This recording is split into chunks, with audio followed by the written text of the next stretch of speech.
నమస్కారం, సిసి న్యూస్కు స్వాగతం. నా పేరు రహీం. ముందు హెడ్లైన్స్. పవిత్ర రంజాన్ మాసాన్ని పురస్కరించుకొని కొనసాగుతున్న ఇఫ్తార్ విందు కార్యక్రమాలు. ముఖ్య అతిథిగా పాల్గొని విందు స్వీకరిస్తున్న మాజీ మంత్రి ప్రత్తిపాటి.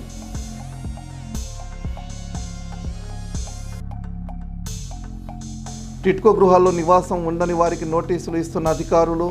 స్పందించకపోతే స్వాధీనం చేసుకుంటామని హెచ్చరించిన municipal commissioner P Sriharibabu.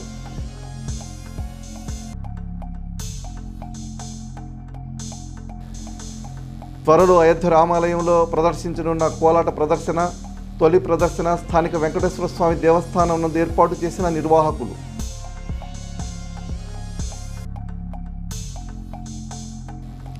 Kasturba Gandhi బాలికలను నిర్వహించిన అవగాహన సదస్సు. ముఖ్య అతిథిగా పాల్గొన్న psychologist and counsellor CH Phanindra. పవిత్ర రంజాన్ మాసాన్ని పురస్కరించుకొని చిలకలూరిపేట పట్టణంలోని 24వ వార్డు షాదీఖానా బజార్ నందు షేక్ జహీరుద్దీన్ బాషా ఏర్పాటు చేసిన ఇఫ్తార్ విందులో మాజీ మంత్రి, స్థానిక శాసనసభ్యులు ప్రత్తిపాటి పుల్లారావు పాల్గొన్నారు. అనంతరం 20వ వార్డు నందు గోల్డ్ నాగూర్, గోల్డ్ జానీల ఆధ్వర్యంలో ఏర్పాటు చేసిన ఇఫ్తార్ విందులో మున్సిపల్ చైర్మన్ రఫానీతో కలిసి ప్రత్తిపాటి పాల్గొన్నారు. ఈ సందర్భంగా ఆయన మాట్లాడుతూ, పవిత్ర రంజాన్ మాసంలో ఆచరించే కఠోర ఉపవాసం, దైవ ప్రార్థనలు ఆధ్యాత్మికతను, జీవిత పరమార్థాన్ని తెలియజేస్తూ క్రమశిక్షణను పెంపొందిస్తున్నాయన్నారు. మానవత్వానికి, త్యాగానికి రంజాన్ పండుగ ప్రతీక అని, వేసవిని సైతం లెక్క చేయకుండా ఎంతో భక్తి శ్రద్ధలతో కఠినమైన ఉపవాస దీక్ష చేస్తున్న ముస్లిం సోదర సోదరిమణుల మీద, రాష్ట్ర ప్రజలందరి మీద ఆ అల్లా ఆశీస్సులు ఎప్పుడూ ఉండాలని ప్రత్తిపాటి కోరారు.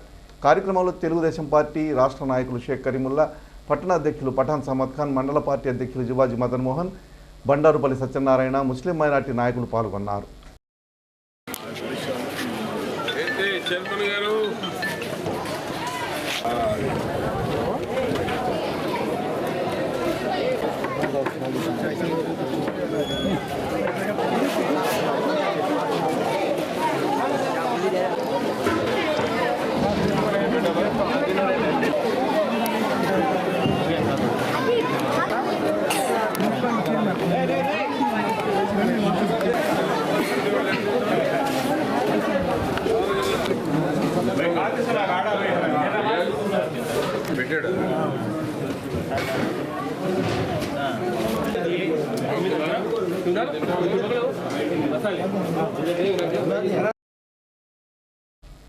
నరసరావుపేట మండలం జొన్నలగడ్డ గ్రామంలో జరిగిన బింద్ర న్యూరో కేర్ హాస్పిటల్స్ అధినేత డాక్టర్ భవనం హనుమ శ్రీనివాసరెడ్డి, ఆచార్య నాగార్జున యూనివర్సిటీ మాజీ పరీక్షల నిర్వహణాధికారి డాక్టర్ భవనం ఆంజనేయ రెడ్డి పెదకర్మ కార్యక్రమం బుధవారం జరిగింది. ఈ కార్యక్రమానికి హాజరైన మాజీ మంత్రి, స్థానిక శాసనసభ్యులు ప్రత్తిపాటి పుల్లారావు ఆంజనేయ రెడ్డి చిత్రపటానికి పూలమాలలు సమర్పించి నివాళులర్పించారు. అనంతరం వారి కుటుంబ సభ్యులను పరామర్శించి సానుభూతి వ్యక్తం చేశారు. కార్యక్రమంలో జనసేన పార్టీ నియోజకవర్గ కన్వీనర్ తోట రాజా రమేష్, మాజీ మార్కెట్ యార్డ్ చైర్మన్ నెల్లూరి సదాశివరావు, మండల తెలుగుదేశం పార్టీ అధ్యక్షులు జివాజీ మదన్ మోహన్, బండారుపల్లి సత్యనారాయణ తదితరులు ఉన్నారు. పట్టణంలోని 52 ఎకరాల్లో ఉన్న టిట్కో గృహాల్లో నివాసం ఉండని వారికి నోటీసు ఇస్తున్నట్లు Chilakaluripet municipal commissioner P Sriharibabu తెలిపారు. ప్రధానంగా బ్యాంక్ లోన్ తీర్చని వారికి, సివిల్స్ స్కోర్ లేని వారికి, వయసు దాటిన వారి నుంచి నివాసన గృహాలు స్వాధీనం చేసుకుంటున్నట్లు తెలిపారు. ఫస్ట్ ఫేజ్లో 612 నివాసాలకు నోటీసులు ఇచ్చినట్లు తెలిపారు. వారు ఇందుకు సంబంధించిన పూర్తి వివరాలు మున్సిపల్ కార్యాలయానికి వచ్చి తెలుసుకోవచ్చన్నారు కమిషనర్. చెల్లూరుపేట పురపాలక సంఘంలో టిట్కో హౌసెస్కి సంబంధించి గవర్నమెంట్ నుంచి ఇన్స్ట్రక్షన్స్ ఇవ్వడం జరిగింది.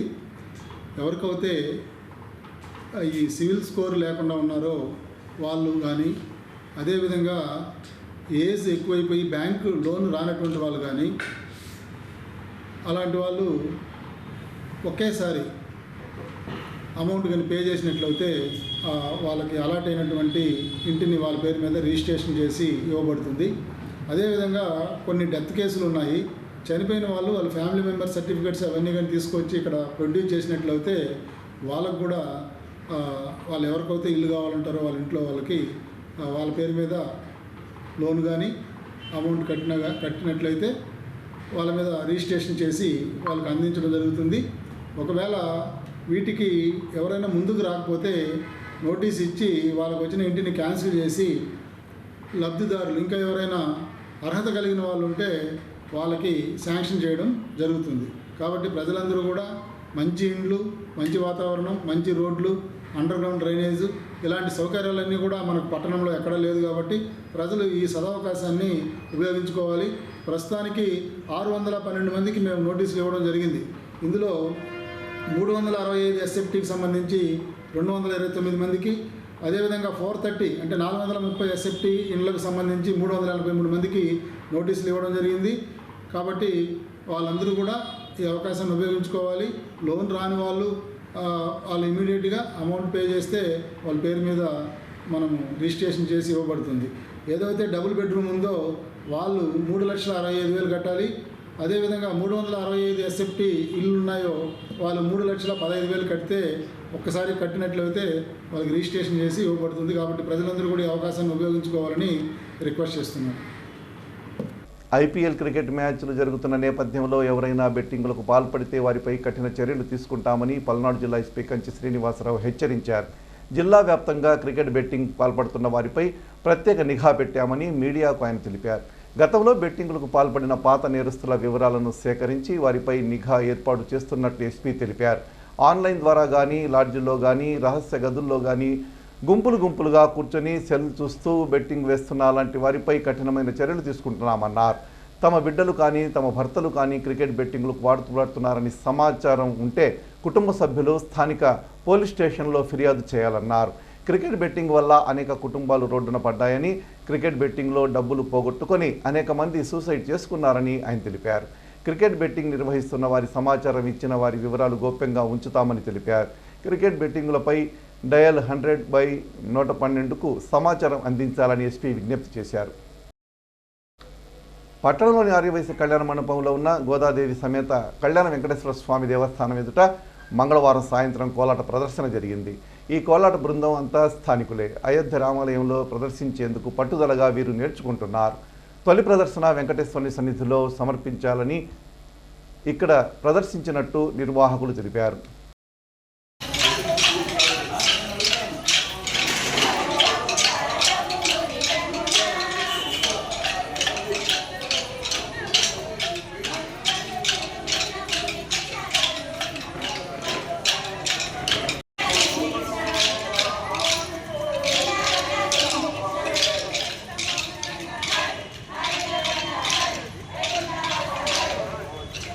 మేమందరం సంవత్సరం నుంచి లలిత హోమ్స్ అపార్ట్మెంట్లో నేర్చుకుంటున్నామండి. ఇవాళ ఫస్ట్ టైం వీళ్ళందరి చేత స్వామివారి దయ వల్ల కోలాటం వేయడానికి ఇక్కడికి అందరం వచ్చాము.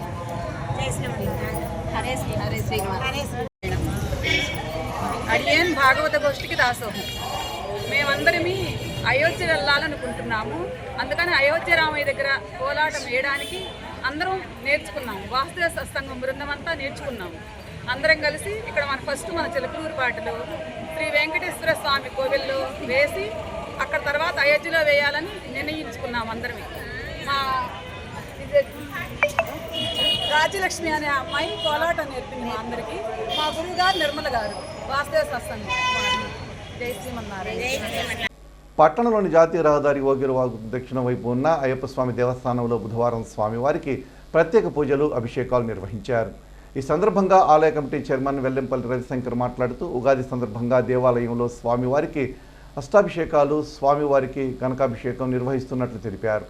కార్యక్రమంలో నాగభైరి జగన్మోహన్ రావు, రామలింగేశ్వరరావు, దివ్యల సుబ్రహ్మణ్యం, కేవీఎస్ కృష్ణుడు తదితరులు పాల్గొన్నారు.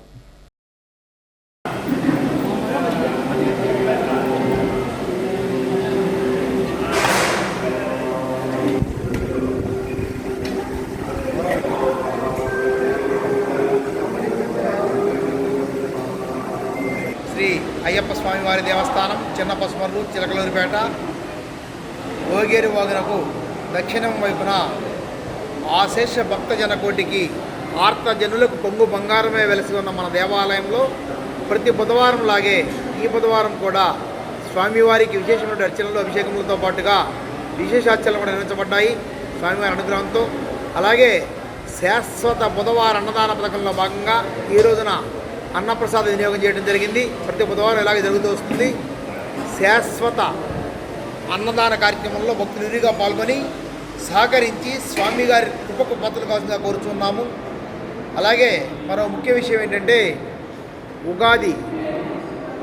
యుగాది అంటారు దీన్ని. ఈ యొక్క తెలుగు సంవత్సరాది రోజున మన దేవాలయంలో స్వామివారికి విశేషమైన అర్చనలు అభిషేకములతో పాటుగా కనకాభిషేకం నిర్వహించడం జరుగుతుంది. ఈ యొక్క కనకాభిషేకంలో భాగంగా స్వామివారికి సప్తహారతులు అలాగే అష్టాభిషేకములు విశేషార్చనలు నిర్వహించి తదుపరి స్వామివారి యొక్క ప్రసాదంగా అభిషేకం చేయనటువంటి కనకాన్ని అనగా రూపాయి నాణ్యములను భక్తులకు స్వామివారి ప్రసాదంగా అందజేయబడును. విచ్చేసిన భక్తులందరూ కూడా స్వామివారి ప్రసాదంగా ఈ యొక్క కనకాభిషేకం ప్రసాదాన్ని రూపాయి నాణ్యాలు ఇవ్వడం జరుగుతుంది. కనుక భక్తులందరూ కూడా పాల్గొని స్వామివారి యొక్క ఆశీర్వాదములు ప్రసాదము స్వీకరించి స్వామివారి కృపాకటాక్షలు పొందవలసిందిగా కోరుచున్నాం. పట్టణ ఆర్యవైశ్య సంఘం శ్రీ వాసవి సేవా సంఘ్ ఆధ్వర్యంలో బుధవారం ఆర్వీఎస్ఈఎస్ హై స్కూల్ దగ్గర నిర్వహిస్తున్న వాసవి ధర్మ చలివేంద్రం వద్ద ద్రాక్ష జ్యూస్ పంపిణీ చేశారు.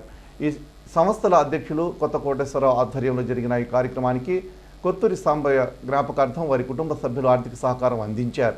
దాదాపు 600 మంది 10th క్లాస్ ఎగ్జామ్స్ రాస్తున్న విద్యార్థులు, ఒంటిపూట స్కూల్ విద్యార్థులు ఈ అవకాశం వినియోగించుకున్నారు. కార్యక్రమంలో శ్రీ వాసవి సేవా సంఘ్ ప్రధాన కార్యదర్శి కుప్పురావురి కుమార్, కోశాధికారి గ్రంథి సుబ్బారావు, ఉపకోశాధికారి పొట్టి శ్రీనివాసరావు, చేవూరి కృష్ణమూర్తి, దివ్యల సుబ్రహ్మణ్యం తదితరులు పాల్గొన్నారు.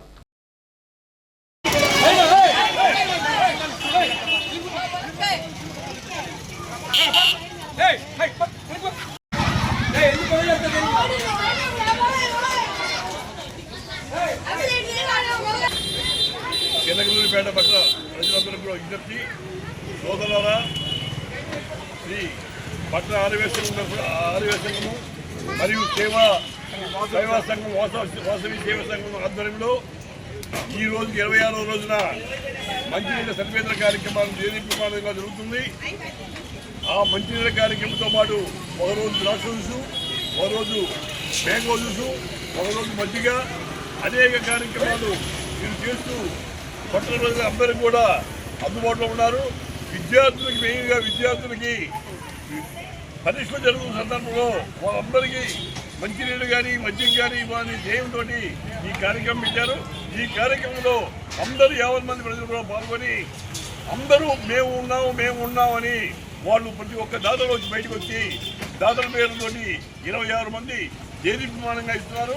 అదేవిధంగా ఈ విధంగా బారు కూడా ఇచ్చే దాతలు ఉన్నారు కాబట్టి దాతలందరూ కూడా గౌరవిస్తూ ఈ మంచి సర్వేక్షణ కార్యక్రమాన్ని చాలా బాగా జరపాలని పట్టణ ఆర్యవేశ సంఘాన్ని సేవా సంఘాన్ని హృదయపూర్వకంగా కోరుకుంటూ చిలకలూరిపేట మండలంలోని పోతవరంలో ఉన్న కస్తూర్బా గాంధీ బాలికల విద్యాలయంలో బాలికలకు అవగాహన కార్యక్రమం నిర్వహించారు. ఈ కార్యక్రమానికి పాఠశాల ప్రధానోపాధ్యాయురాలు అష్రిఫోన్ అధ్యక్షత వహించారు.